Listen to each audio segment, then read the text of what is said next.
She asked her millionaire best friend to take her virginity, but then he didn't want to stop. Before we explore all the details of this incredible story, tell us where you're following us from and the time. Subscribe to the channel so you don't miss a thing, and let's embark on this journey together. She had rehearsed this moment 1,000 times in her mind, but sitting across from him now, the words felt heavier than she'd ever imagined. Zara Mitchell traced the rim of her coffee cup with her fingertip, watching the steam rise and dissipate into the afternoon air of the small downtown cafe. The familiar hum of conversations and clinking dishes provided a backdrop to what might be the most important conversation of her life. She'd chosen this place deliberately, neutral ground, where they'd shared countless lazy Sunday afternoons over the past 12 years. Caden Rowe sat across from her, scrolling through his phone with that casual confidence that came so naturally to him.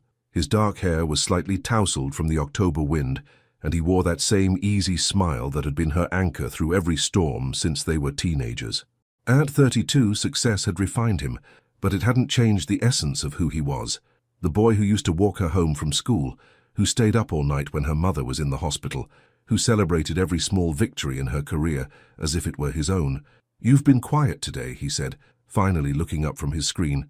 Those warm brown eyes that knew her better than anyone else's studied her face with gentle concern. "Everything okay?" Zara set down her cup and took a slow breath. The weight of 28 years, of careful choices and patient waiting, of a truth she'd carried like a secret treasure pressed against her chest. "Caden, there's something I need to tell you."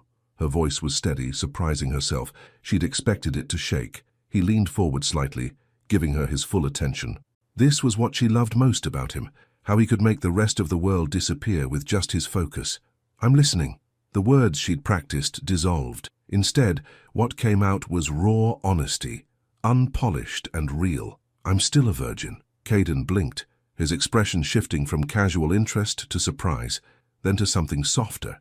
He didn't laugh, didn't make a joke to diffuse the tension like she'd half expected. He just waited. "I know what you're thinking," Zara continued, her fingers now fidgeting with the handle of her cup.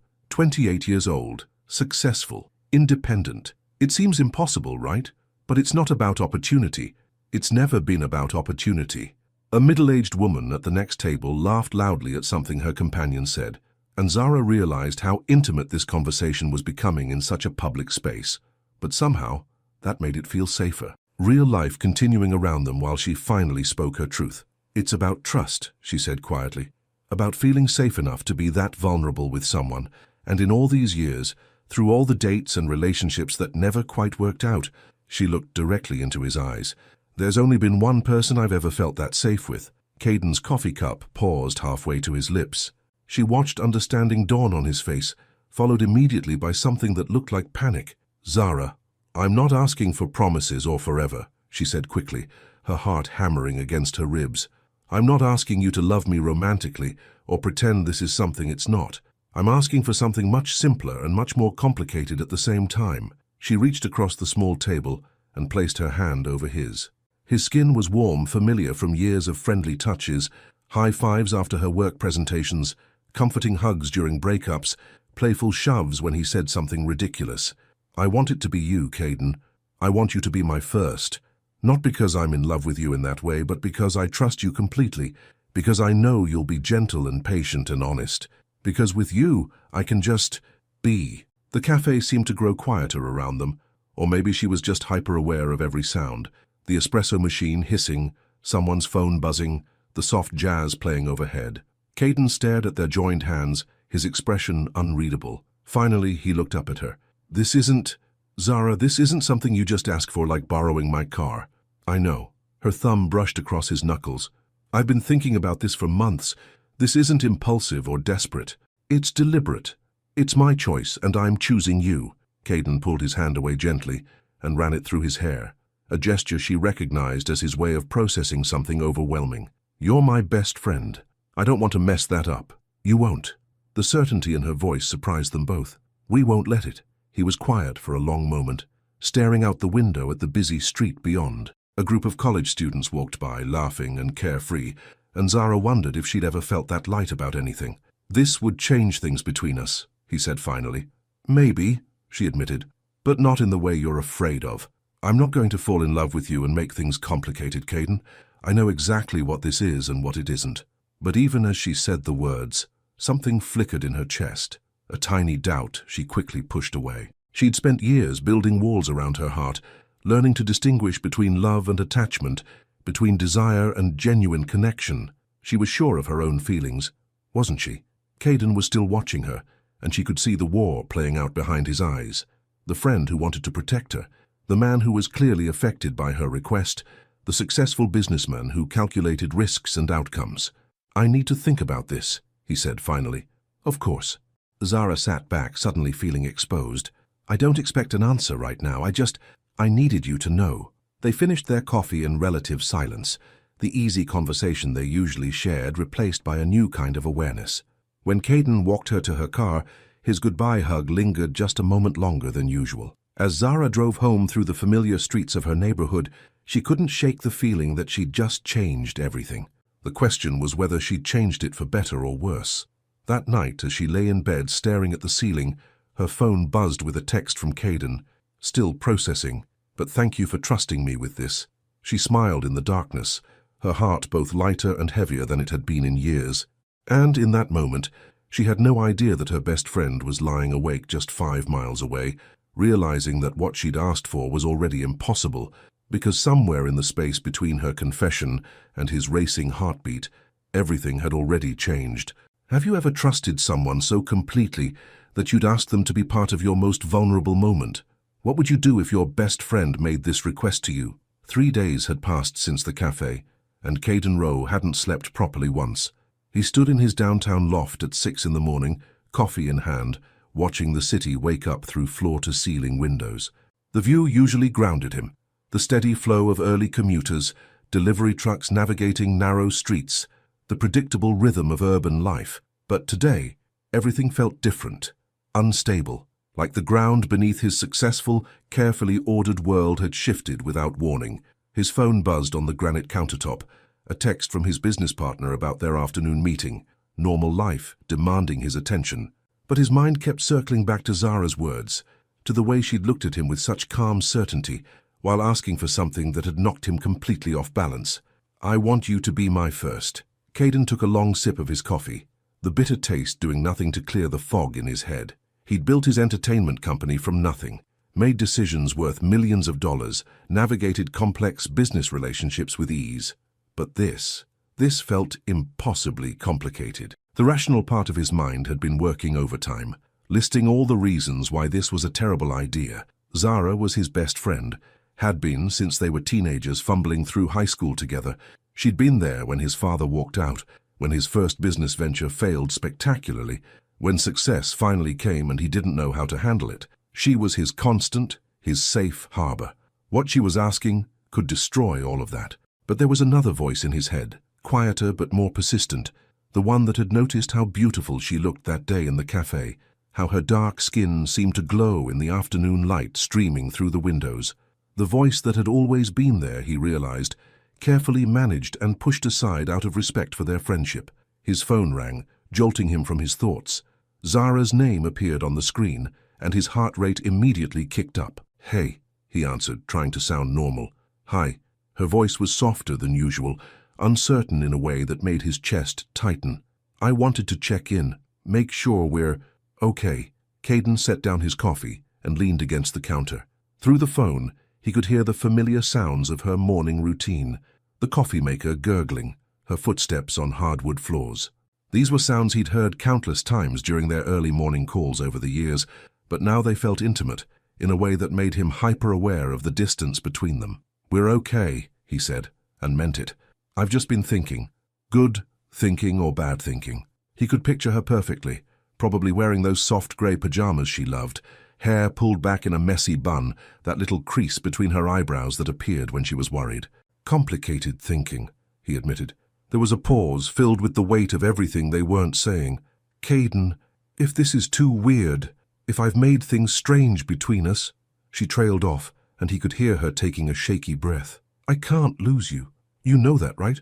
If this is going to mess up what we have, then forget I ever said anything." The vulnerability in her voice undid something in his chest. This was the Zara he'd always known, brave enough to speak her truth but terrified of the consequences.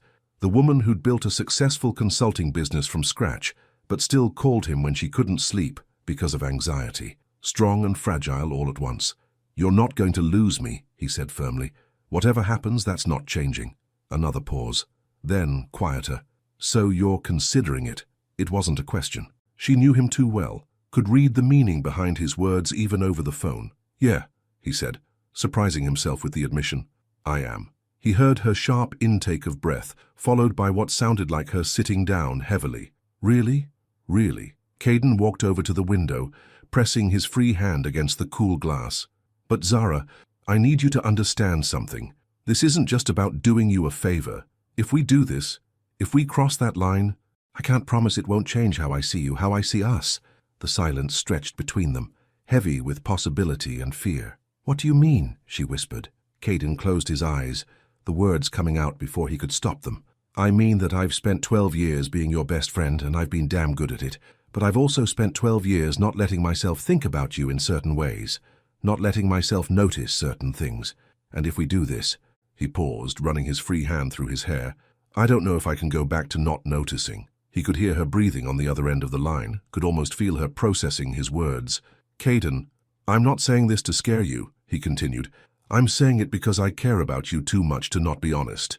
You're asking me to touch you, to be intimate with you, to be part of something incredibly important to you, and you think I can just turn that off afterward, go back to seeing you as just my friend." The city below continued its morning routine, indifferent to the conversation happening 40 floors up. Caden watched a woman walking her dog, an old man waiting at a bus stop, a delivery truck double-parked while the driver unloaded boxes. Normal people living normal lives, while his world balanced on the edge of a decision that felt anything but normal. "Maybe," Zara said finally, her voice barely audible, "maybe that's not such a bad thing." Caden's heart stopped. "What? Maybe it's okay if things change a little. Maybe we've been so careful to keep everything the same that we never let ourselves see what else we could be." The admission hung between them like a bridge. Neither of them was sure they were ready to cross. "Are you saying—" Caden started, then stopped. "What are you saying exactly?" "I'm saying that I trust you. Completely. With my body, with my heart, with whatever happens after. And maybe—" she took a shaky breath. "Maybe I'm not as sure about my own feelings as I thought I was." Caden leaned his forehead against the window, his reflection staring back at him. Everything in his life had been carefully planned, strategically thought out, but this felt like standing at the edge of a cliff, wind whipping around him, with no idea what lay at the bottom. "If we do this," he said slowly, "we do it right. No rushing, no pressure, no pretending it's something casual. You deserve better than that. Is that a yes?" Caden looked out at the city one more time, at the predictable, safe world he'd built for himself. Then he thought about Zara's eyes in that cafe, the trust and hope and quiet bravery she'd shown him. "Yes," he said, the word feeling both terrifying and inevitable. "But we're going to take our time. We're going to talk about everything. And we're going to be honest about what this means." "Okay," she whispered, and he could hear the smile in her voice. "Thank you." After they hung up, Caden stood at his window for a long time, watching the city move beneath him. He'd made his decision, but something told him the real choice was still coming. And as the morning sun climbed higher, casting long shadows across his loft, he wondered if he was about to gain everything he'd never known he wanted, or lose the most important person in his life. The boutique hotel room felt both too small and too large at the same time. Zara stood at the foot of the king-size bed, her hands smoothing down the soft fabric of her navy blue dress for the 10th time in 5 minutes. She'd chosen this place carefully, somewhere neutral, beautiful but not intimidating, with soft lighting and clean lines that felt more like a sophisticated apartment than a hotel room. The evening light filtered through sheer curtains, casting everything in a warm golden glow. She'd arrived an hour early, needing time to settle her nerves, to make peace with what was about to happen. But now, with 20 minutes until Caden was supposed to arrive, her heart was beating so fast, she wondered if he'd be able to hear it. A soft knock at the door made her jump. "It's me," came Caden's voice through the wood, gentle and familiar. Zara took a deep breath, walked to the door and opened it slowly. Caden stood in the hallway wearing dark jeans and a white button-down shirt, the sleeves rolled up to his elbows. He looked nervous too, she realized with relief. His usual easy confidence was tempered by something softer, more uncertain. "Hi," she said, stepping aside to let him in. "Hi yourself." His eyes took in the room briefly, before returning to her face. "You look beautiful." The compliment sent warmth through her chest, different from the casual compliments he'd given her over the years. This one felt weighted, intentional. "Thank you." She closed the door and turned to face him, suddenly hyper-aware of every inch of space between them. "I got us some wine and dinner if you're hungry. I thought we should talk first," he finished gently. "Yeah, I think that's a good idea." They settled on the small sofa by the window, close enough to touch, but not touching. Caden poured wine into 2 glasses from the bottle she'd opened earlier, his hands steady despite the nervous energy she could feel radiating from him. "So," he said, handing her a glass, "how are we doing this?" The question was practical, but Zara heard the deeper meaning behind it. How do 2 best friends navigate something like this? How do they cross a line they'd never even approached before? "Honestly," she said, taking a small sip of wine, "I have no idea. I've never done this before, remember?" Caden smiled, some of the tension leaving his shoulders. "Right. Well, neither have I. Not like this." "What do you mean?" He set down his wineglass and turned to face her more fully. "I mean, I've never been with someone who meant this much to me. Someone I cared about this way. It's..." He paused, searching for words. "It's different. Everything about this feels different." Zara felt something flutter in her chest, part relief, part something else she didn't want to examine too closely. "Different how?" "Scarier," he admitted. "More important. Like I need to get everything right because it's you." The vulnerability in his voice undid something in her. This was why she'd asked him, she realized. Not just because she trusted him, but because he cared enough to be scared. Because this mattered to him too. "Caden," she said softly, reaching out to touch his hand. "You don't have to be perfect. That's not what this is about." His fingers intertwined with hers, warm and familiar, yet somehow new. "Then what is it about?" Zara considered the question, watching their joined hands. "It's about trust, about feeling safe enough to be completely vulnerable with someone, about choosing who gets to be part of this moment in my life." She looked up at him. "It's about being with someone who sees me, really sees me." Something shifted in Caden's expression, a kind of recognition that made her breath catch. "I do see you," he said quietly. "I've always seen you." The weight of that statement settled between them. 12 years of friendship, of being truly known by another person, of being accepted and valued and understood. "I'm nervous," she whispered. "Me too." His thumb brushed across her knuckles. "But good nervous, like anticipation nervous." Zara smiled, feeling some of her tension ease. "Yeah, good nervous." They talked for another hour as the sun set outside the windows, their conversation flowing between practical considerations and deeper emotions. Caden asked about her boundaries, her fears, what she wanted from the experience. Zara found herself sharing things she'd never said out loud, about feeling disconnected from her own body sometimes, about the pressure she'd put on herself to wait for the right person, about the loneliness that came with holding herself apart for so long. "I don't want you to feel like you have to take care of me emotionally," she said at one point. "I know this is a lot to put on someone." Caden shook his head. "Zara, taking care of you emotionally is something I've been doing for 12 years. It's not a burden, it's..." He paused, seeming to struggle with something. "It's an honor." The word hung in the air between them, heavy with meaning. As the room grew darker, Caden reached over and turned on a small lamp, creating a pool of warm light around them. The intimacy of the gesture, him moving through this space like he belonged there, taking care of small details, made Zara's pulse quicken. "Are you ready?" he asked softly. Zara looked at him, really looked at him. This man who'd been her anchor for over a decade, who knew her better than anyone else in the world, who was about to become part of her in the most intimate way possible. The trust she felt was so complete, it took her breath away. "Yes," she said, and meant it completely. Caden stood and extended his hand to her. When she took it, he helped her to her feet, his touch gentle but sure. They stood close now, close enough that she could smell his cologne, could see the slight nervousness still lingering in his eyes alongside something deeper and more intense. "Zara," he said, his voice low and careful, "I need you to know something before we do this." "What?" His free hand came up to cup her cheek, his thumb tracing along her cheekbone. The touch sent electricity through her entire body. "This isn't going to be just physical for me," he said. "I don't think it ever could be with you. So if that changes things..." But Zara was already shaking her head, already leaning into his touch. "It doesn't change anything.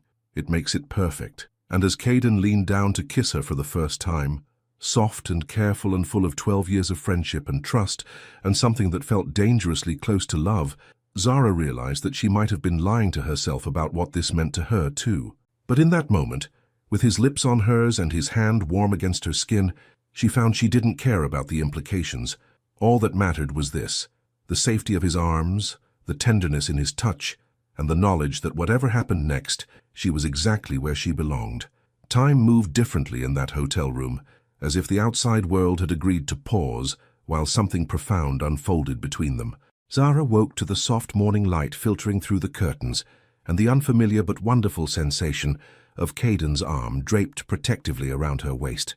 For a moment, she lay perfectly still, absorbing the newness of it all, the warmth of his body against hers, the steady rhythm of his breathing, the way her own body felt different somehow, changed. The night had been everything she'd hoped for, and nothing like she'd expected. Gentle when she'd anticipated awkwardness, passionate when she'd expected careful restraint, and emotionally overwhelming in ways she hadn't prepared for. Caden had been patient and attentive, checking in with her constantly, making sure she was comfortable, making sure she felt safe. But there had been moments when his control had slipped, when his touch had become more urgent, when he'd whispered her name like a prayer, that had shown her glimpses of something deeper, something that made her heart race for reasons that had nothing to do with physical pleasure. Caden stirred behind her, his arm tightening slightly around her waist before he seemed to remember where they were. She felt him tense, probably wondering if she was awake, probably trying to figure out how to navigate this new territory they'd entered. "Good morning," she said softly, not turning around yet. She wasn't quite ready to see his face, to read whatever expression might be there. "Morning." His voice was rough with sleep, intimate in a way that made her stomach flutter. "How are you feeling?" The question carried so much weight. How was she feeling? Physically, she was tender but satisfied, her body bearing the gentle evidence of what they'd shared. Emotionally, she felt like she was standing at the edge of a vast ocean, unable to see the other shore. "Different," she said honestly. "Good different, but different." Caden's hand moved slowly along her arm, a feather-light touch that sent shivers through her. "Any regrets?" "No." The answer came without hesitation. "You?" There was a pause, long enough that she started to worry before he said, "No regrets, but—" Zara finally turned in his arms to face him. His hair was messed from sleep, his eyes soft and unguarded in the morning light. He looked younger somehow, more vulnerable than she'd ever seen him. "But what?" His hand came up to cup her cheek, the gesture already becoming familiar. "But I'm terrified," he admitted, "because last night, Zara, that wasn't just sex for me. That was something else entirely." Her heart stuttered in her chest. She'd felt it too, the weight of emotion behind every touch, every kiss, every whispered endearment. But hearing him say it out loud made it real in a way that scared her. "What are you saying?" Caden's thumb traced along her jawline, his eyes searching her face. "I'm saying that I think I've been lying to myself for a long time about how I feel about you, about what you mean to me." The words hung between them like a bridge. She wasn't sure she was ready to cross. This wasn't supposed to happen. This was supposed to be simple, a favor between friends, a way for her to experience intimacy with someone she trusted. It wasn't supposed to become this. "Caden, I know," he said quickly. "I know this wasn't the plan. I know you asked for something specific, and I'm changing the rules. But I can't pretend that what happened between us was casual. I can't pretend that touching you, being with you like that, didn't change everything for me." Zara felt tears prick at the corners of her eyes, not tears of sadness, but of overwhelming emotion she couldn't quite name. "What does that mean for us?" "I don't know," he said honestly. "I wish I had answers, but I don't. All I know is that I can't go back to pretending you're just my friend, not after last night." She studied his face, seeing the fear and hope and love there. Yes, love, she could see it now. Probably had been able to see it for years if she'd let herself look. And the terrifying thing was that when she looked inside herself, really looked, she found the same emotion staring back at her. "I think," she said slowly, "I might have been lying to myself too." Something shifted in Caden's expression. Relief and joy, and something that looked like wonder. "Yeah? Yeah." She pressed her forehead against his, their breath mingling in the small space between them. "I told myself this was about trust and safety and friendship, and it was all of those things, but it was also—" She took a shaky breath. "It was also about love. I think it's always been about love." Caden kissed her then, soft and sweet and full of promise. When they broke apart, he was smiling, the first completely unguarded smile she'd seen from him in days. "So, what do we do now?" she asked. "Now," he said, pulling her closer. "We figure it out together. No more pretending, no more careful boundaries. We see where this goes.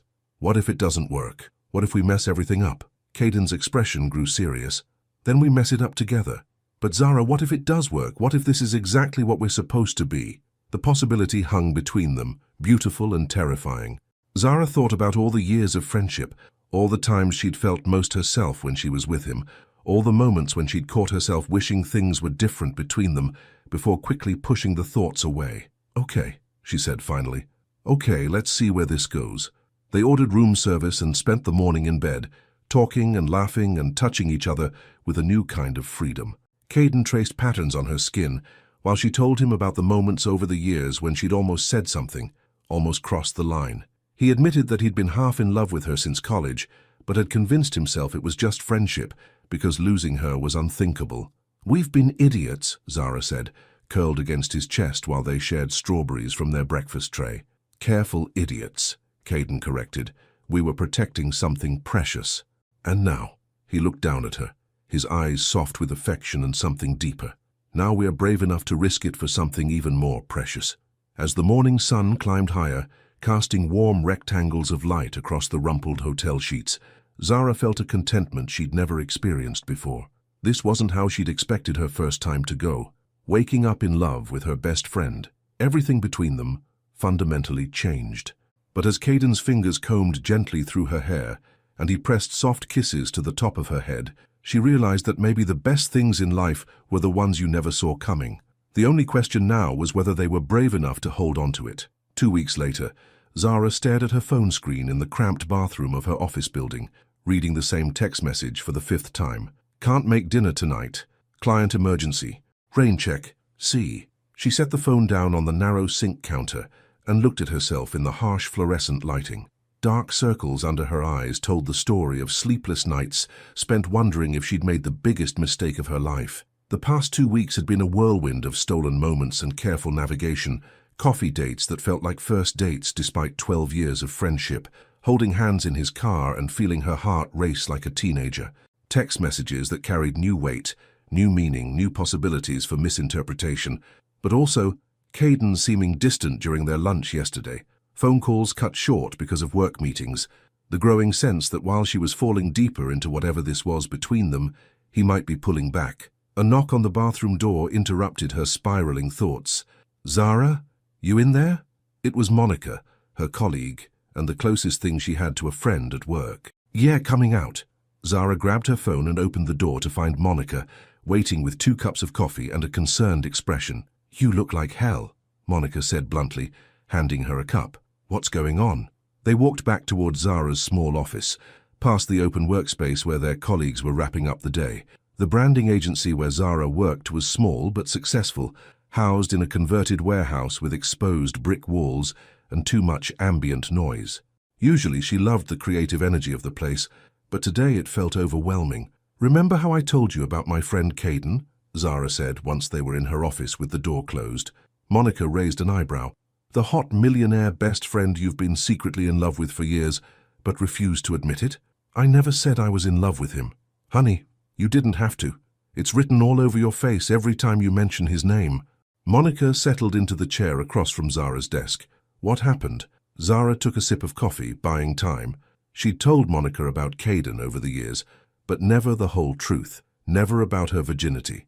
Never about what she'd asked him to do. Never about what had happened between them. "We crossed some lines," she said finally. "About time. And now I think he's regretting it." Monica leaned forward, her expression softening. "What makes you think that?" Zara pulled up her phone and showed Monica the text. "This is the 3rd time he's cancelled plans this week, and when we are together, he seems different, careful, like he's trying to figure out how to let me down easy. Or," Monica said gently, "like he's scared and doesn't know how to handle whatever this is between you two. Maybe?" Zara stared out the window at the busy street below. Evening rush hour was starting, people heading home to their normal lives, their uncomplicated relationships. "But what if this ruins everything? What if I asked for too much, and now I'm losing my best friend?" "Zara," Monica's voice was firm, You need to talk to him, really talk to him. Not about work or weather or safe topics, about what's happening between you. Before Zara could respond, her phone buzzed with another message. This time it was a photo. Caden at some upscale restaurant, smiling at the camera with 3 other people, 2 men she recognized from his company, and a woman she didn't know. A beautiful woman with long blonde hair and a dress that probably cost more than Zara's monthly rent. The caption read, "Important dinner with potential investors. Wish you were here." But the woman's hand was resting casually on Caden's arm, and something about the intimate way she was leaning toward him made Zara's stomach drop. "What is it?" Monica asked, noticing Zara's expression. Zara showed her the photo without saying anything. "Okay, who is she?" "I have no idea." Zara set the phone down, her hands shaking slightly. "But she looks very comfortable with him." Monica studied the photo more carefully. "It's a business dinner, Zara. See? There are other people there. It's not like he's on a romantic date." "Then why does it feel like he is?" The question hung in the air between them. Zara felt tears threatening and blinked them back quickly. This was exactly what she'd been afraid of, that crossing the line with Caden would change everything, that she'd end up losing him completely. "You know what I think?" Monica said after a moment. "I think you're scared. I think you finally got what you've wanted for years, and now you're looking for reasons why it won't work out, because that feels safer than believing it might." "That's not, isn't it?" Monica interrupted gently. "Zara, you've been single for as long as I've known you. Really single. Not dating, not even looking. And suddenly you're in whatever this is with the one person who matters most to you. That's terrifying." Zara felt the truth of Monica's words hit her like a physical blow. She had been looking for problems, hadn't she? Reading distance into busy schedules, seeing threats in business dinners, interpreting Caden's careful behavior as rejection instead of the same fear she was feeling. Her phone buzzed again. Another message from Caden. "Really sorry about tonight. Make it up to you tomorrow, I miss you."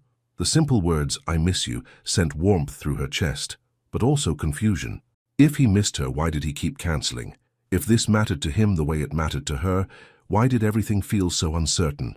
"I should go home," Zara said, gathering her things. "Thanks for listening." "Zara," Monica stood up as well. "Call him. Tonight. Don't let this fester." But as Zara drove home through the familiar streets of her neighborhood, past the coffee shop where she and Caden had shared hundreds of conversations, past the park where they used to walk when one of them needed to clear their head, she couldn't shake the feeling that something fundamental had shifted.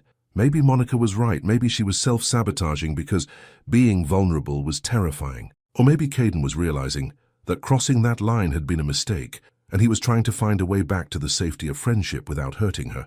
Either way, the easy certainty she'd felt in that hotel room 2 weeks ago was gone, replaced by a gnawing anxiety that felt all too familiar.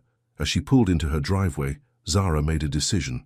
Tomorrow, she would ask Caden directly what was happening between them. She would be brave enough to hear the truth, whatever it was.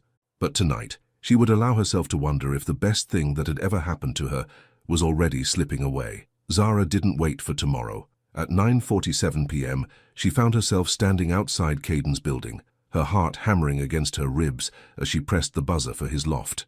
The October night was cold, and she pulled her jacket tighter around herself, second-guessing her decision to show up unannounced. "Zara," his voice through the intercom sounded surprised. "What are you doing here?" "We need to talk." She kept her voice steady, though her hands were shaking. "Can I come up?" There was a pause, long enough that she started to wonder if he was going to refuse. Then the lock buzzed, and she pushed through the heavy glass door into the marble lobby. The elevator ride to the 40th floor felt endless. Zara stared at her reflection in the polished steel doors, trying to summon the courage she'd felt in the car. She looked tired, she realized, worried, like someone who'd been spending too much time overthinking every text message, every cancelled plan, every moment of silence. When the elevator opened, Caden was waiting in his doorway. He was still wearing his dress shirt from the business dinner, though he'd loosened his tie and rolled up his sleeves. Behind him she could see his loft bathed in the soft glow of city lights, streaming through those floor-to-ceiling windows. "Hey," he said softly, "come in." She walked past him into the familiar space, but tonight it felt different. Less like a sanctuary, more like foreign territory, where she wasn't sure of the rules anymore. "How was your investor dinner?" she asked, not bothering with small talk. Caden closed the door and turned to face her. "It was fine, productive. We might have a new partnership deal." He paused, studying her expression. "You saw the photo." It wasn't a question. He knew her well enough to read the tension in her posture, the careful way she was keeping distance between them. I saw it. Zara moved to the center of the room, putting the large sectional sofa between them. She seemed friendly. Zara, Caden's voice carried a warning. Don't do this. Do what? Ask questions about the woman who was draped all over you while you were supposedly missing me. The words came out sharper than she'd intended, and she saw Caden flinch slightly. Draped all over me. He ran a hand through his hair, that familiar gesture of frustration. She shook my hand and touched my arm during conversation. That's called being professional. Is it? Zara crossed her arms over her chest. Because it looked like a lot more than that to me. It wasn't. Caden stepped closer, his voice growing firmer. Vivian Burke is a potential business partner. Nothing more. The name hit Zara like a physical blow. Vivian Burke. She knew that name, had seen it in business magazines on the society pages. A tech heiress who was beautiful, successful, and exactly the kind of woman who usually appeared on Caden's arm at public events. Right, Zara said, her voice hollow. A business partner who happens to look like a supermodel and has a trust fund larger than most people's annual salaries. What does that have to do with anything?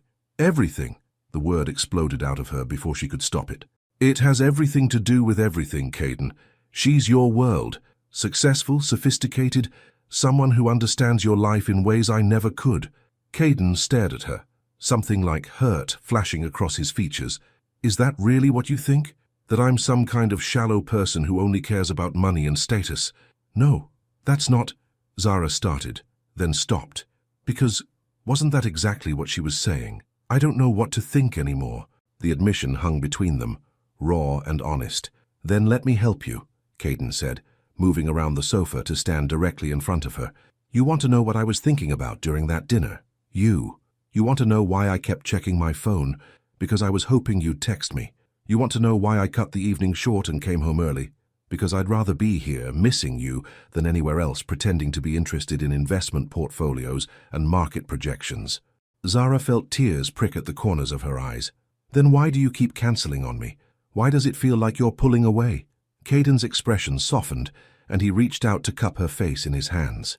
Because I'm scared, he said simply. Because this is new and terrifying and I don't want to mess it up. Because you're the most important person in my life, and I'm trying to figure out how to be your...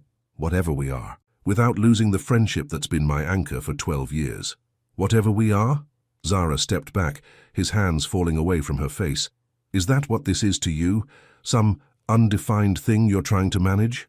No, that's not... Because I can tell you what this is to me, she continued, her voice gaining strength. This is me falling in love with my best friend. This is me lying awake at night, wondering if you're thinking about me the way I'm thinking about you. This is me being terrified that I asked for something that changed everything between us, and now you're trying to find a polite way to go back to how things were. Caden went very still. You're falling in love with me. The question was so quiet, she almost didn't hear it. I thought I already was, she whispered. But these past 2 weeks, watching you pull away, feeling like I'm losing you, I realized it's not falling anymore. I'm already there. I'm in love with you, Caden.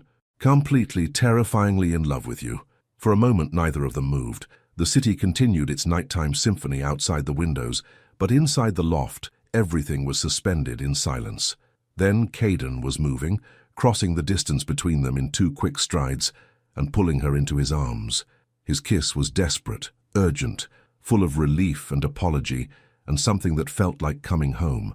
When they broke apart, both breathing hard, he pressed his forehead against hers. I'm in love with you too, he said. I've been in love with you for so long I can't remember what it felt like not to be. And that's exactly why I've been scared. Because this isn't just about us anymore. It's about everything. Our friendship, our futures, the possibility of losing the most important relationship in my life. Zara felt something tight in her chest, finally loosen. So what do? We stop being scared, Caden said, his hands sliding down to take hers. We stop overthinking every interaction and trying to protect ourselves from getting hurt. We trust what we feel for each other, even if it's risky, especially because it's risky. He smiled, and she saw the Caden she'd fallen in love with, brave and honest and completely present. The best things in life usually are.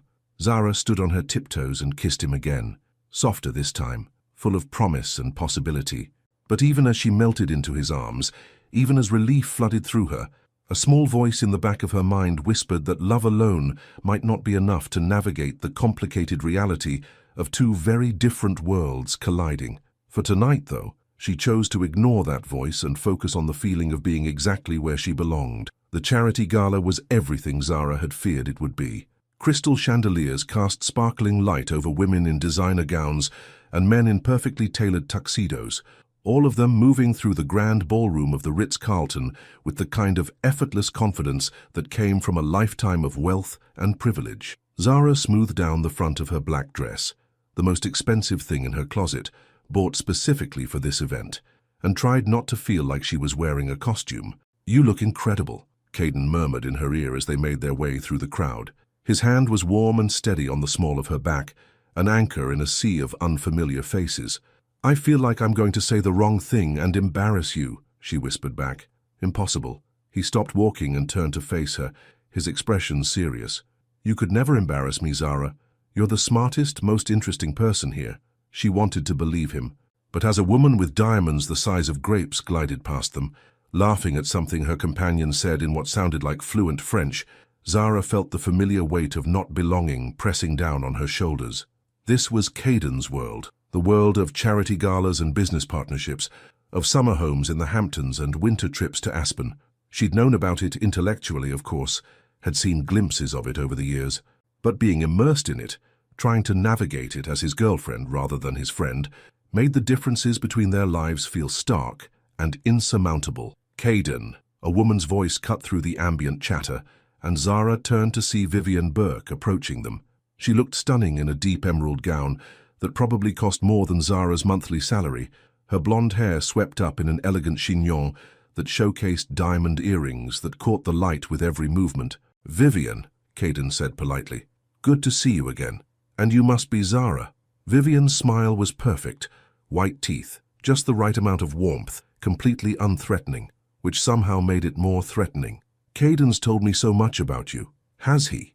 Zara managed, accepting Vivian's offered handshake. Her grip was firm, confident, manicured nails perfectly shaped. "Oh yes. The brilliant branding consultant who's known him since high school. How wonderful that you two have stayed such close friends all these years." The emphasis on friends was subtle, but unmistakable. Zara felt Caden tense beside her. "Actually," he said, his voice carrying a slight edge, "Zara and I are together now. She's my girlfriend." Something flickered across Vivian's expression, surprise maybe or calculation, but her smile never wavered. "How lovely," she said. "I'm so happy for you both. Caden, we should definitely talk later about the Singapore project. I have some thoughts that might interest you." And just like that, she was gone, moving through the crowd with the grace of someone who belonged here absolutely and completely. "Well, she seems nice," Zara said, trying to keep her voice light. Caden looked down at her, concern creasing his forehead. "You okay?" Before she could answer, they were approached by another couple, the Harrisons, old family friends of Caden's, according to his quick introduction. They were polite enough, asking Zara about her work, nodding in all the right places when she explained what branding consulting involved, but she could see the subtle assessments happening, the way their eyes catalogued her dress, her jewelry, her background. The evening continued in much the same way. Caden introduced her to business associates and old friends, and Zara smiled and made conversation, and tried not to feel like a specimen under a microscope. Everyone was perfectly pleasant, but there was an underlying current of surprise, and in some cases, barely concealed judgment, about Caden's choice of companion. During dinner, she found herself seated between a hedge fund manager's wife, who spoke exclusively about her recent trip to Monaco, and a tech entrepreneur who clearly had no idea how to talk to someone who didn't move in his circles. Across the table, she watched Caden engaged in animated conversation with a group of investors, completely in his element, and felt the distance between them like a physical ache. "So, Zara," the hedge fund manager's wife, Constance, she thought, was saying, "what do your parents do?" It was an innocent enough question, but Zara knew what was really being asked. "What's your background? What's your breeding? Do you belong here?" "My mother was a nurse," Zara said evenly. "She passed away a few years ago. My father works construction." Constance's perfectly shaped eyebrows rose slightly. "Oh, how interesting." The conversation moved on, but Zara felt the weight of that moment settling over her. She excused herself during the main course, needing air, needing space, needing to escape the suffocating politeness of people who were trying to figure out what she was doing there. The hotel's powder room was a sanctuary of marble and soft lighting. Zara leaned against the counter and stared at herself in the mirror, trying to reconcile the woman looking back at her with the confident professional she was in her own world. The door opened, and Vivian walked in, touching up her already perfect lipstick. "Beautiful event, isn't it?" she said conversationally. "Lovely," Zara replied, not trusting herself to say more. "You know," Vivian continued, capping her lipstick and turning to face Zara directly, "I really do think it's wonderful that you and Caden are together. He deserves someone who makes him happy. Thank you. I just hope you understand what you're getting into." Vivian's voice remained pleasant, but there was steel underneath. "This world, our world, it's not easy for outsiders. The expectations, the scrutiny, the constant evaluation. It takes a special kind of person to handle it." Zara felt her spine straighten. "Are you saying I'm not that kind of person?" "I'm not saying anything." Vivian's smile was sharp. "I'm just observing that love, while wonderful, isn't always enough to bridge certain gaps." The words hit their target with surgical precision. Zara felt them sink into all her deepest fears, all her worst insecurities about what she was to Caden and whether it could ever be enough. "Excuse me," she said quietly, and walked out of the powder room on unsteady legs. She found Caden at their table, looking around with a concerned expression that cleared the moment he saw her. "There you are," he said, standing to pull out her chair. "I was starting to worry." "I'm fine," she said, settling back into her seat. But she wasn't fine. Vivian's words echoed in her head, mixing with every sideways glance and polite but dismissive comment she'd endured all evening. The rest of the dinner passed in a blur. Zara smiled and nodded and made appropriate responses, but inside she felt like she was drowning. When the evening finally ended and they were in Caden's car heading back to her apartment, the silence between them felt heavy with unspoken tension. "You've been quiet," Caden said as they waited at a red light. "Did something happen?" Zara stared out the window at the late-night cityscape. "Just tired." "Zara," his voice was gentle but insistent, "talk to me." She turned to look at him, this man she loved, sitting behind the wheel of his expensive car in his perfectly tailored tuxedo, and felt the weight of all the ways they were different pressing down on her chest. "Do you ever think about it?" she asked quietly. "How different our lives are." "What do you mean?" "Tonight, all of it. That's your world, Caden. Those people, that lifestyle, those expectations. And she took a shaky breath. "I don't fit. That's not true." "Isn't it?" The light turned green and he started driving again, but she could see the tension in his jaw. "I spent the entire evening feeling like an imposter, like everyone could see that I don't belong there." "You belong wherever you want to be," Caden said firmly, "and you belong with me." "Do I?" The question came out smaller than she'd intended, because tonight felt like trying to fit a square peg into a round hole, and I'm starting to wonder if maybe Vivian was right. Caden's hands tightened on the steering wheel. "What did Vivian say to you?" Zara closed her eyes, suddenly exhausted. "That love isn't always enough to bridge certain gaps." The car fell silent, except for the hum of the engine and the distant sounds of the city around them. When Caden finally spoke, his voice was carefully controlled. "And you believe her?" "I don't know what to believe anymore," Zara whispered. "All I know is that tonight made me realize just how different we are. And maybe that matters more than we want to admit." The silence in Zara's apartment was deafening. She stood in her small kitchen, still wearing the black dress from the gala, mechanically making tea she didn't want, while Caden sat on her couch, his bow tie undone and hanging loose around his neck. The contrast between her modest one-bedroom apartment and the world they'd just left felt starker than ever. "You're shutting me out," Caden said quietly from the living room. Zara didn't respond. She couldn't, because he was right, and she didn't know how to explain that shutting him out felt like the only way to protect what was left of her heart. The kettle whistled, and she poured water over a tea bag with shaking hands. Through the thin walls of her apartment building, she could hear her neighbor's television, the sound of normal people living normal lives, people who didn't have to worry about whether they belonged in their boyfriend's world. "Zara," Caden's voice was closer now. She turned to find him standing in the doorway of her kitchen, his expression a mixture of frustration and hurt. "Please talk to me." "What do you want me to say?" She set down the kettle harder than necessary. "That tonight was wonderful, that I felt completely comfortable being judged by every person we met, That I enjoyed having Vivienne explain to me how I don't belong in your life? She doesn't speak for me, Caden said, stepping into the small kitchen. Her opinion doesn't matter. Doesn't it? Zara turned to face him fully. Because she's not wrong, Caden. Tonight proved that. I watched you in that room, and you were in your element. You belonged there in a way I never will. That doesn't mean... It means everything. The words erupted out of her, months of buried insecurity finally breaking free. It means that when you need a date for business events, I'll always be the one who doesn't quite fit. It means that your friends and colleagues will always see me as the girl from the wrong side of town who somehow managed to catch your attention. It means that eventually you're going to realize that loving me isn't worth the complications I bring to your life. Caden stared at her, something like shock crossing his features. Is that really what you think? That I see you as a complication? Don't you? Zara's voice cracked. Be honest, Caden. Tonight was exhausting, and it was just one evening. How many more galas are there going to be? How many more business dinners where I have to smile and pretend I understand references to things I've never experienced? How many more times am I going to have to prove that I'm worthy of being with you? You don't have to prove anything to anyone. Yes, I do. The words came out louder than she'd intended, because that's what happens when people from different worlds try to make it work. Someone always has to change. Someone always has to compromise who they are, and we both know it's not going to be you. Caden went very still. What is that supposed to mean? Zara wrapped her arms around herself, suddenly cold despite the warmth of the kitchen.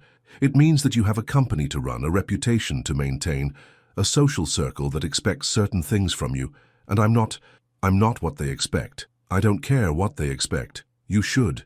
The words tasted bitter in her mouth, because whether you want to admit it or not, it matters. Your business relationships matter. Your social connections matter. And she took a shaky breath. I'm a liability. The silence that followed was deafening. Caden stared at her as if she'd slapped him, and maybe she had. Maybe speaking the truth felt like violence when you'd been trying so hard to ignore it. A liability, he repeated slowly. That's what you think you are to me? Zara couldn't meet his eyes. Tell me I'm wrong. Tell me that having a girlfriend who gets uncomfortable at charity galas and doesn't know which fork to use for the salad course isn't going to affect your business. Tell me that Vivienne Burke and women like her won't always be easier options for you. Easier? Caden's voice was rising now, anger finally breaking through his careful control. You think I want easy? You think I've spent 12 years of my life caring about you because you're convenient? I think you've spent 12 years caring about me as your friend, Zara shot back. And I think trying to turn that into something more was a mistake for both of us. The words hung between them like a sword, sharp and final. Caden took a step back as if she'd physically pushed him. A mistake, he said quietly. Zara felt tears threatening and blinked them back fiercely. Yes, a mistake. Because we were happy before, Caden, we were content, and now... She gestured helplessly between them. Now we're fighting about things that never mattered when we were just friends. Things like what? Like me wanting to include you in my life? Like me being proud to have you by my side? Things like me not being enough, she whispered. Things like you eventually realizing that you could have someone who fits seamlessly into your world instead of someone who makes it more complicated. Caden ran both hands through his hair, his carefully styled appearance finally showing cracks. This is insane. You're creating problems that don't exist. They do exist, Zara's voice broke. They existed tonight, in every sideways glance and polite smile and carefully worded question about my background. They exist every time your phone rings with another business opportunity that requires a certain type of girlfriend by your side. They exist every time I have to Google what to wear to some event I've never heard of. So we'll figure it out together. No. The word came out with finality that surprised them both. No, we won't. Because I can't keep pretending that this is going to work. I can't keep pretending that love is enough to overcome everything that's different about us. Caden went very still. What are you saying? Zara looked at him, really looked at him. At the man who'd been her anchor for 12 years, who'd held her while she cried, who'd celebrated every victory and weathered every storm by her side. The man she'd asked to be her first, who'd given her everything she'd asked for and more. The man she was about to lose because she was too afraid to fight for what they had. I'm saying that maybe we should go back to being friends, she said, each word feeling like glass in her throat, before we destroy what we've always had trying to make it into something it was never meant to be. The silence stretched between them, heavy with the weight of everything they'd built and everything they were about to tear down. Caden's expression cycled through hurt, anger, and finally, something that looked like resignation. "If that's what you want," he said quietly. "It's not about what I want," Zara whispered. "It's about what makes sense." Caden nodded slowly, his jaw tight. "Right. What makes sense?" He looked around her small kitchen, at the modest life she'd built for herself, and she saw the exact moment he made his decision. "Well then, I guess there's nothing left to say." He walked toward her front door, pausing only to pick up his jacket from where he'd draped it over her couch.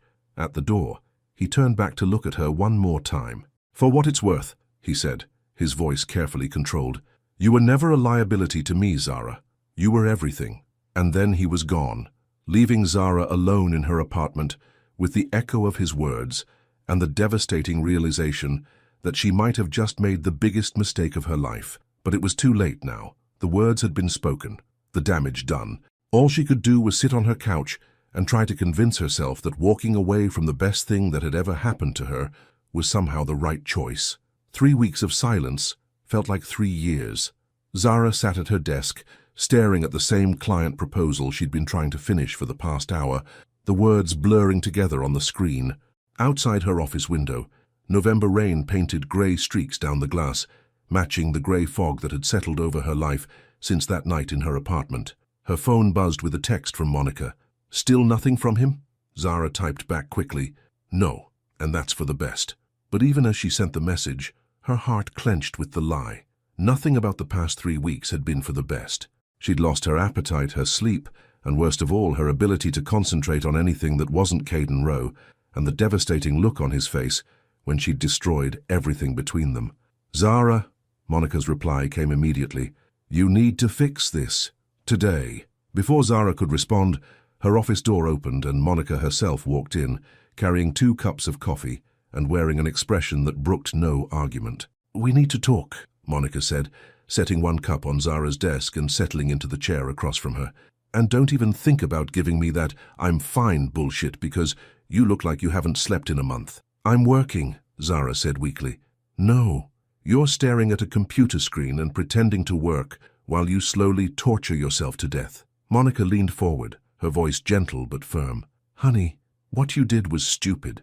Monumentally, catastrophically stupid.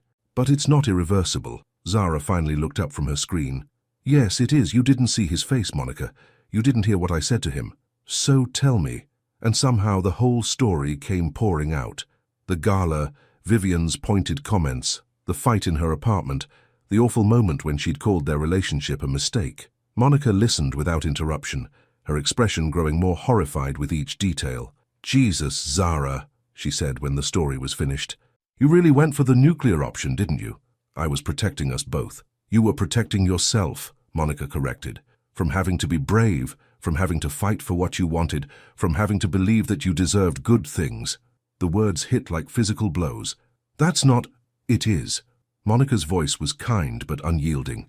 "And the worst part is that you convinced yourself it was noble, that you were being selfless by walking away instead of selfish by staying." Zara felt tears threatening for the 100th time in 3 weeks. "It doesn't matter now, it's over." "Is it?" Monica pulled out her phone and showed Zara a photo from Instagram. It was Caden at some business event, smiling for the camera but looking hollow around the eyes. "Because he looks about as miserable as you do." Zara stared at the photo, drinking in every detail of his face. He was wearing the navy suit she'd always said looked good on him, but there was something different about his posture, something defeated in the way he held himself. "He's probably better off," she whispered. "Are you insane?" Monica's voice rose slightly. "That man has been in love with you for 12 years. 12 years, Zara. And when you finally gave him a chance to show you how much you meant to him, you threw it back in his face because some jealous socialite made you feel insecure. It wasn't just Vivian." "Yes, it was." Monica leaned back in her chair. "It was her and your own fears and your complete inability to believe that someone could love you exactly as you are. But mostly, it was cowardice." The word stung because it was true. Zara had been a coward. She'd taken the easy way out, choosing the familiar pain of loneliness over the terrifying possibility of being truly happy. "Even if you're right," Zara said quietly, "it's too late. I destroyed everything. I told him loving me was a mistake. Then you need to tell him you were wrong." "Monica." "No." Monica stood up, her expression determined. "No more excuses. No more self-pity. No more hiding behind fear. You're going to march yourself over to his office right now and fight for the best thing that ever happened to you. Zara shook her head. I can't. What if he won't see me? What if he's moved on? What if he hasn't? Monica interrupted. What if he's sitting in his office right now, missing you just as much as you're missing him? What if he's waiting for you to be brave enough to come back and fix what you broke?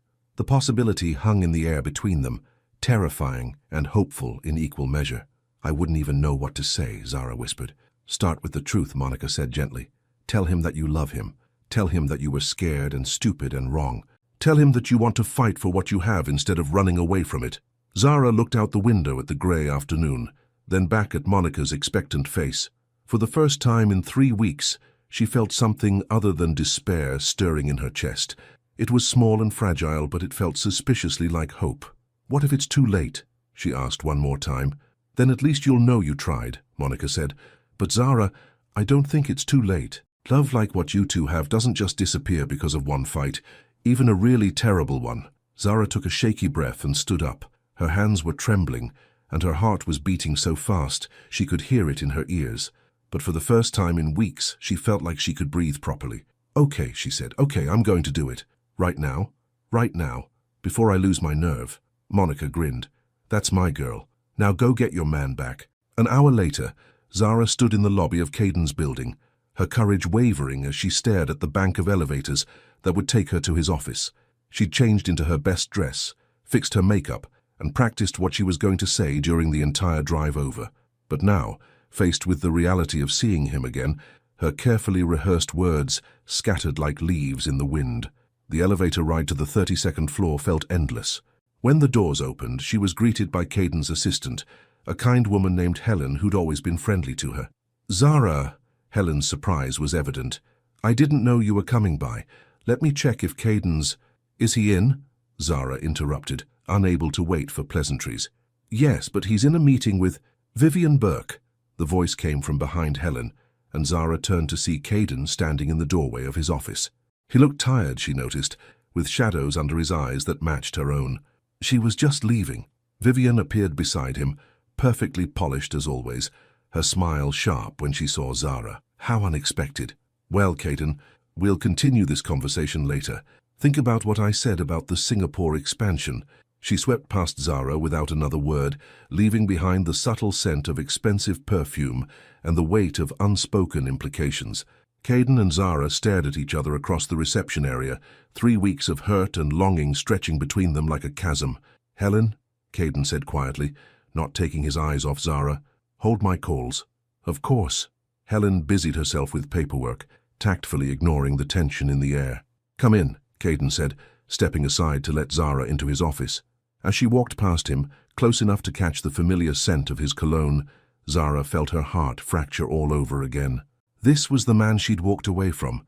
This was the love she'd thrown away because she'd been too afraid to fight for it. The door closed behind them with a soft click, and suddenly they were alone together for the first time since that terrible night in her apartment.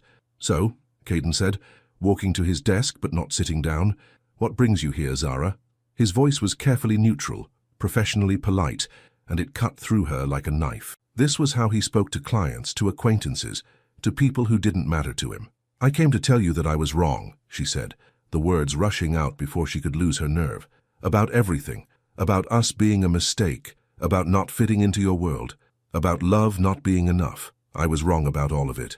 Caden's expression didn't change. Were you? Yes. She took a step toward him, then stopped when she saw him tense. I was scared, Caden. Terrified of not being good enough for you, of embarrassing you, of eventually losing you anyway. So I convinced myself that walking away was protecting us both, but really, I was just protecting myself. I see. His voice was still neutral, but she caught a flicker of something in his eyes. Pain, maybe, or hope. And what changed your mind? Zara took a deep breath. The past 3 weeks without you have been the worst of my life. Worse than when my mother died. Worse than any heartbreak I've ever experienced. Because I didn't just lose my boyfriend, Caden. I lost my best friend. I lost the person who knows me better than anyone else in the world. I lost the man I love more than my own life. Something cracked in Caden's carefully controlled facade. Zara, I love you, she continued, tears streaming down her face now. I love you so much that it terrifies me. And yes, your world is intimidating, and yes, I felt out of place at that gala, and yes, Vivian Burke made me feel like I didn't belong. But you know what I realized? I don't need to belong in your world, Caden. I just need to belong with you. The silence that followed felt eternal. Caden stared at her, his expression unreadable, and Zara felt her heart breaking all over again as she prepared for him to tell her it was too late, that she'd hurt him too badly, that some words couldn't be taken back. Instead, he crossed the room in 3 quick strides and pulled her into his arms. The embrace felt like coming home and falling apart all at once. Caden held her tightly against his chest, his face buried in her hair, and Zara could feel the tremor in his hands as they pressed against her back. For a moment, neither of them spoke. They just held each other in the quiet of his office, 3 weeks of separation and heartbreak melting away in the simple act of being close again. "I missed you," he whispered against her ear, his voice rough with emotion. "God, Zara, I missed you so much." She pulled back to look at his face, seeing her own pain reflected in his eyes. "I'm sorry, I'm so sorry for what I said to you, for calling us a mistake, for pushing you away when all you wanted was to love me." Caden cupped her face in his hands, his thumbs brushing away the tears on her cheeks. "I should have fought harder for you. I should have made you see." "No," Zara shook her head firmly. "You did everything right. I was the one who was too scared to let myself be happy. Too convinced that I didn't deserve this. Didn't deserve you. Zara," his voice was gentle but firm, "you deserve everything. You deserve love and happiness, and someone who sees how incredible you are. And if my world can't see that, then maybe it's my world that needs to change, not you." Before she could respond, there was a sharp knock on his office door. They broke apart reluctantly as Helen's voice came through the intercom. "Caden, I'm sorry to interrupt, but Vivian is back. She says it's urgent about the Singapore deal." Zara felt her stomach drop. The real world was intruding again, reminding her of all the reasons she'd walked away in the first place. But before she could step back, before she could retreat into old fears, Caden's hand found hers and held it firmly. "Tell her I'm in a meeting," he said into the intercom, his eyes never leaving Zara's face. "An important one that can't be interrupted." But she said, "Helen." His voice carried the quiet authority of someone accustomed to being obeyed. "Please ask Vivienne to schedule an appointment for next week. Whatever she needs to discuss can wait." There was a pause. Then Helen's slightly surprised voice. "Of course. I'll let her know." Zara stared at him, something warm and fragile blooming in her chest. "You just dismissed a multi-million-dollar business opportunity. For me." "No," Caden said, pulling her closer. "I chose you. Over business, over expectations, over anything else that tries to come between us, and I'll keep choosing you every single day, for as long as you'll let me. But the Singapore deal will happen or it won't," he interrupted. "There will always be another deal, another opportunity, another Vivian Burke trying to dictate how I should live my life. But there's only one you, Zara. There's only one woman who's been my best friend for 12 years, who knows me better than I know myself, who makes me want to be a better man just by existing." She felt fresh tears spilling down her cheeks, but these were different. Not tears of grief or fear, but of overwhelming relief and love. "I don't know how to do this," she whispered. "How to be with someone whose life is so different from mine. How to navigate your world without losing myself in it." "Then we'll figure it out together," Caden said simply. "We'll set boundaries. We'll go to the events that matter to you too, not just the ones that matter to my business. We'll build something that works for both of us, not just for one of us. What if I embarrass you?" "Impossible." His smile was soft and full of love. "You could never embarrass me, Zara. You could only make me proud." "What if Vivian was right? What if love isn't enough?" Caden was quiet for a moment, considering her question seriously.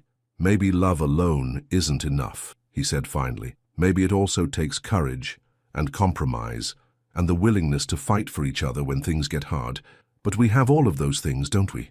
Zara thought about the past 3 weeks, about the misery of living without him, about the courage it had taken to come here today and lay her heart bare. "Yes," she said quietly, "we do." "Then we have enough." He leaned down and kissed her forehead gently. "More than enough." There was another knock on the door, more insistent this time. Caden sighed and walked over to open it, revealing Vivian standing in the doorway with Helen looking apologetic behind her. "I'm sorry," Helen said quickly. "She insisted." "It's fine, Helen," Caden said calmly. "Vivian, what can I do for you?" Vivian's eyes moved between Caden and Zara, taking in their closeness, the obvious intimacy between them. Her perfect smile faltered slightly. I wanted to discuss the timeline for Singapore, she said, but her voice lacked its usual confidence. The investors are expecting an answer by Friday. Then they'll have one, Caden replied evenly. By email. There's no need for another meeting. But, Caden, this is a $40 million opportunity. Surely it deserves more attention than... It will get all the attention it deserves, he interrupted, his voice carrying a note of finality. During business hours. Right now, I'm exactly where I need to be. Vivian's gaze landed on Zara again, and this time there was something like respect in her eyes, or maybe recognition, the acknowledgement that the battle she'd thought she was winning had already been lost. I see, she said quietly. Well then, I'll wait for your email. She turned to leave, then paused and looked back at Zara. For what it's worth, she said, her voice softer than Zara had ever heard it. He never looked at anyone the way he looks at you. I should have realized that wasn't something I could compete with. And then she was gone, leaving Zara staring after her in shock. Did she just, Zara started, admit defeat? Caden closed the door and leaned against it, a small smile playing at the corners of his mouth. I think she did. I don't understand. She seemed so confident that I didn't belong. She was trying to scare you away, Caden said gently, because she could see what I felt for you, even when I was trying to hide it, even when we were supposedly just friends. You were hiding it? Caden laughed, but there was no humor in it. Zara, I've been in love with you since college. I've spent years watching you date other people, consoling myself with the fact that at least I got to be your friend. When we finally crossed that line, it wasn't just about giving you what you wanted. It was about finally getting to show you how I'd felt all along. The confession hit her like a physical blow. All along? All along. He moved away from the door and took her hands in his. So when you called it a mistake, when you said we should go back to being friends, it wasn't just losing a girlfriend, Zara. It was losing the one chance I thought I'd ever have to love you the way I've always wanted to. Zara felt her heart breaking and healing at the same time. Why didn't you tell me? Because I was terrified of losing you completely. Because your friendship was the most precious thing in my life and I couldn't risk it. Because I thought if I could just be content with what we had, it would be enough. And now? Caden lifted their joined hands and pressed a soft kiss to her knuckles. Now I know that life is too short to settle for enough when you could have everything. The words hung between them, weighted with 12 years of friendship, 3 weeks of heartbreak, and the promise of something beautiful and uncertain stretching out ahead of them. So what happens now? Zara asked softly. Now, Caden said, pulling her closer, we stop being afraid. We stop letting other people define what we should be to each other. We stop running from the best thing that's ever happened to us.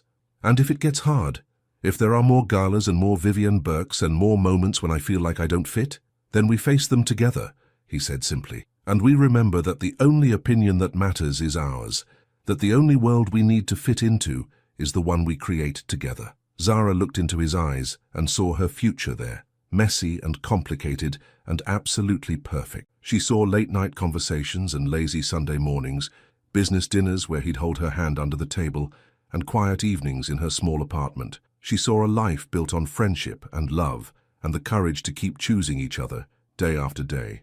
Okay, she said, standing on her tiptoes to kiss him softly. Let's build a world together. And as Caden's arms tightened around her, as the late afternoon sun streamed through his office windows and painted them both in golden light, Zara finally understood what Vivian had been wrong about. Love might not always be enough to bridge every gap, but love combined with courage, with choice, with the willingness to fight for each other, that was everything.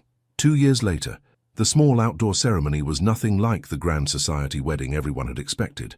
Zara stood at the edge of the garden behind her father's house, smoothing down the flowing fabric of her simple ivory dress. Through the French doors, she could see their guests gathered on the lawn, a perfect blend of two worlds that had somehow learned to coexist. Monica sat next to Helen from Caden's office, both of them dabbing at their eyes with tissues. Her father, looking uncomfortable but proud in his best suit, chatted quietly with Caden's business partner about construction projects and market trends. You ready for this? Her father asked, appearing beside her with that gentle smile that still reminded her of her mother. More than ready, Zara said, and meant it completely. The past 2 years hadn't been perfect. There had been moments of doubt, social events where she still felt out of place, business trips that kept them apart longer than either of them liked. But there had also been quiet Sunday mornings in Caden's loft, late-night conversations about dreams and fears, the gradual building of a life that belonged to both of them. Caden had kept his promise about creating boundaries. They'd started a tradition of alternating between his world and hers, charity galas followed by neighborhood barbecues, business dinners balanced by coffee dates at their old cafe. He'd even convinced her to let him invest in her consulting business, helping her expand into markets she'd never dreamed of reaching. "She's scared but trying not to show it," she heard Monica say to Helen as they walked past the window. "Classic Zara." Zara smiled. Some things never changed. The music started, not a traditional wedding march, but the song that had been playing in that hotel room 2 years ago when everything between them had shifted. Caden's choice, and it was perfect. She walked through the French doors and onto the lawn, her father beside her, and felt her breath catch at the sight waiting for her. Caden stood under the simple arch they'd decorated with white roses and ivy, wearing a navy suit that made his eyes look even darker. But it wasn't his appearance that made her heart skip. It was the expression on his face, pure joy, mixed with something that looked suspiciously like wonder, as if he still couldn't quite believe this was happening. The ceremony was short and personal, officiated by the same judge who had presided over her parents' wedding 30 years earlier. They'd written their own vows, and when it came time for Caden to speak, his voice was steady but emotional. "Zara," he began, "you asked me once to be part of the most important moment in your life. I thought I understood what you meant then, but I was wrong. Every moment with you has been important. Every laugh, every tear, every ordinary Tuesday morning when I wake up, and remember that somehow impossibly you chose me." He paused, his thumb brushing across her knuckles where their hands were joined. "You've taught me that love isn't about fitting into someone else's world. It's about building something new together, something that's bigger and better than either of us could create alone. So today, I'm not just promising to love you. I'm promising to keep building with you, to keep choosing courage over fear, to keep believing that what we have is worth fighting for." When it was Zara's turn, she looked out at their small gathering of family and friends, then back at Caden's face. "I used to think love was about finding someone who would accept me as I am," she said. "But you've shown me it's about finding someone who sees who I could become and loves both versions equally. You've been my best friend, my safe harbor, my greatest adventure. And now you get to be my husband, which feels like the most natural thing in the world and the most miraculous at the same time." She took a shaky breath, feeling tears threaten. "I promise to stop running when things get scary. I promise to trust that what we have is strong enough to weather any storm. And I promise to keep surprising you, keep growing with you, keep falling in love with you every single day." When the judge pronounced them married, and Caden kissed her, the small crowd erupted in cheers and applause, but Zara barely heard them. All she could focus on was the feel of her husband's lips on hers, the way he smiled against her mouth, the absolute rightness of this moment they'd fought so hard to reach. The reception was held right there in the garden, with string lights twinkling overhead and a local band playing soft jazz. Zara's father gave a toast about watching his daughter find her courage, and Monica gave one about stubborn friends who needed to be pushed toward happiness. Even Helen offered a few words about watching Caden transform from a successful but lonely businessman into someone who radiated contentment. As the evening wound down, Zara found herself standing at the edge of the garden with Caden, watching their guests mingle and laugh under the stars. "Any regrets?" he asked, slipping his arms around her from behind. "Only one," she said, leaning back against his chest. "What's that?" "I wish my mother could have been here to see this." Caden's arms tightened around her. "She would have loved seeing you this happy." "She would have loved you," Zara corrected. "She always said I'd know when I found the right person because it would feel like coming home." "And does it feel like coming home?" Zara turned in his arms to face him. This man who had been her anchor for 14 years, her lover for 2, and now her husband for exactly 4 hours. She thought about the journey that had brought them here, the fear and uncertainty, the mistakes and reconciliations, the gradual building of something beautiful and strong. "No," she said softly, and saw confusion flicker across his features. "It doesn't feel like coming home." She stood on her tiptoes and kissed him gently. "It feels like leaving on the greatest adventure of my life, with the only person I'd ever want to explore the world with." Caden's smile was radiant. "Mrs. Rowe, I think this is going to be quite an adventure." "Mr. Rowe," she replied, loving the sound of their shared name. "I'm counting on it." As they swayed together to the soft music drifting from the reception, Zara reflected on how wrong she'd been 2 years ago. Love hadn't been enough to bridge the gaps between them. But love combined with courage, with trust, with the willingness to keep choosing each other day after day, that had been everything they needed to build something lasting and beautiful and absolutely their own. And as the stars wheeled overhead and their laughter mingled with the night air, Zara knew that this wasn't an ending at all. It was the most perfect beginning she could have imagined. Did you have the courage to love someone completely, knowing it might change everything? What choices have you made for love, and what would you do if faced with Zara and Caden's journey? Your participation in the channel is very important. Please leave your opinion in the comments. Thank you so much for watching until the end. If you enjoyed this story, don't forget to subscribe to the channel, leave a like, and comment your thoughts. Your participation is very important to us. See you next time.